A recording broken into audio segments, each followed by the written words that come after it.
What's going on YouTube? How is everybody today? Excellent to hear, as always. So today we're going to do a review on a pretty far out band called Trans Am. The name of the album is Sex Change. It's got this very shiny cover. It was released in 2007 on Thrill Jockey, and Trans Am is a trio from Maryland, USA. They actually formed way back in like 1990. I had no idea. They've been around for like 20 years. It's an old ass band. They don't sound old or anything, but I don't know. Seasoned vets of the scene. It's about their 8th studio album, give or take an album. And what Trans Am like to do is they like to make mostly instrumental kind of music, stuff that you could probably find in like Knight Rider soundtracks, or like just 80s like sci-fi fantasy kind of soundtracks for like Tron or whatever else have you. Like, they do remind me a lot of this band called Zombie, which is largely like instrumental as well and makes kind of horror movie soundtracks, but these guys have a lot more testosterone than them, a lot more adrenaline. These guys mix a whole wide array of genres together. They have like krautrock and like hair metal, normal metal, pop, synth rock, space, prog, electro, everything. There's even a little bit of like world music on here, some tribal drums, all kinds of like some 8-bit on here. It's kind of like that 8-bit kind of Nintendo music. It's also got some like dirty, groovy, funky disco kind of shit going on here. All kinds of songs. These guys always get a strange reaction out of people too, because some people really, really love them. Some people say they're terrible, like horde music. But yeah, it's either you love them or I hate them kind of band. But yeah, pretty crazy album. Like, it's got a lot of synths and keyboards and electrical drums. It's got some really pumped up songs, like over the top, overblown kind of guitar chords and lots of riffs. And it's got these kind of slower, kind of like krautrock, just synthesizer, kind of monotronic, monotone kind of things. Very simple, borderline on like ambient. Very crazy album. It's called Sex Change too. It's kind of a silly title, but yeah, got a lot of grooves, got a lot of hooks, got a lot of riffs, got a lot of electronics going on here. This album was recorded in 2 places. It was recorded at a recording college, a recording school in New Zealand, where some students almost got suspended because there were pictures floating around of the band drinking beer on like campus property, which I guess is frowned upon at the college in New Zealand.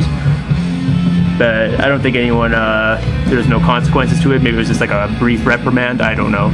And then the other location was in Brooklyn, New York, at the this band called Oneida, also pronounced as headquarters at their recording studio. And it was rumored that for both recording sessions that Trans Am, you know, they wanted to try to inject some new life or some new inspiration into their music, so they didn't bring any of their own equipment there. It was just borrowed or rented kind of stuff. They didn't bring their own synthesizers, like pre-programmed stuff, their own vocoders. It's all like new alien instrumentation equipment to them to try to liven it up. And they also tried to use this technique that Brian Eno is rumored to have originated, called oblique strategies, where you have a deck of cards and on each card is like some sort of thing you would do to get like inspired. I would be like crack your back, take a walk, remember a quiet evening, go out for dinner.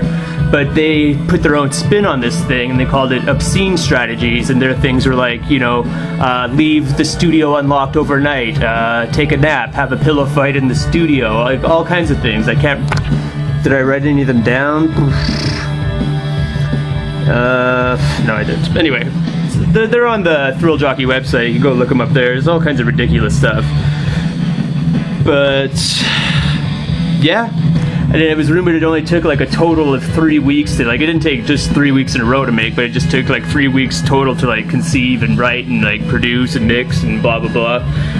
Pretty cool stuff. I really like the album. It's got some, it's not the, you know, a solid album or anything like that. It does have some like, you know, tracks that just seem a little too over the top, kind of a little too you know, overexerted sounding, I guess. But there are some really lovely kind of like, you know, mid-tempo, slow tempo, like just some electronic keyboards, synths, kind of textured, you know, I don't want to say atmospheric kind of sounds, but just stuff that you'd, like, would be like an inside a Tron movie or something. Just some weird kind of digital realm kind of music going on here. I don't know, I really enjoyed this album when it came out. This is the first Trans Am album I bought. I only have a couple others. I think I have their album Liberation, and they also have a collab album with this band called The Fucking Champs, which is I think also an instrumental band.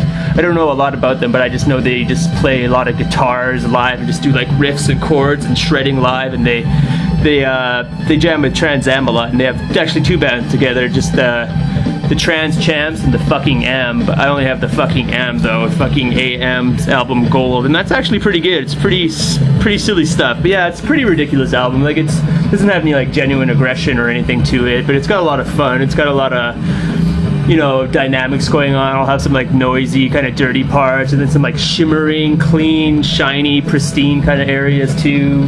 The drumming's very varied on here too. It's got all this kind of like digital drumming, then real live drumming, and some tribal drumming on here. It'll do some double kick drums and all that kind of shit, and usually the guitar is just there for accents or just for some like over the top guitar playing. I did enjoy the quieter, slower songs in this album more, because the over-the-top songs were just really, really over-the-top, but it was still a pretty good album. But yeah, it's not much in the way of artwork either, just some weird graphics there. Track listing, and then you open it up, you got a picture of the guys with horse heads? I don't know, but they are a trio. Yeah, pretty good little hard rock, progressive rock, electronic, synth rock, whatever you have, 80s new wave influence, dirty funk type shit, 8-bit influenced, I don't know. It's got all kinds of things going in it. If you like kind of like fun experimental music that doesn't take itself too seriously, it's just a lot of fun to listen to. It's got a wide array of influences. You can probably check this out. It's Trans Am Sex Change, released in 2007 on Thrill Jockey Records.